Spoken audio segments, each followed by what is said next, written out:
أحمد تفضل. تفضل يا أحمد. السلام عليكم يا أخي علي. عليكم السلام، أهلا. ها أنت أحمد القديم، تفضل.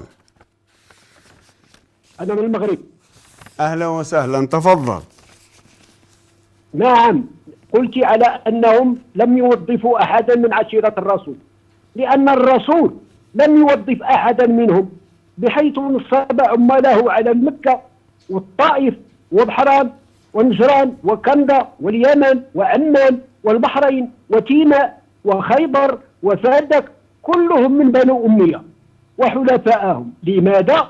لأن عشيرته لم تصدق سماوية الوحي الذي نزل عليه، وكانوا يستهزئون منه.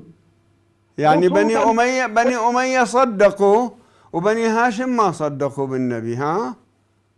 نعم نعم. طيب نعم. العباس صدق بالنبي أو لا؟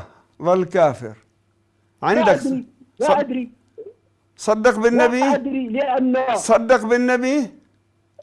لأن يجب أن تصدق بعقلك أولا. هذا كلام. شوف، العباس ليش ما وظفوا أولاد العباس؟ ليش ما وظفوا آخرين من بني هاشم؟ تريد تدافع لي عنهم أنت؟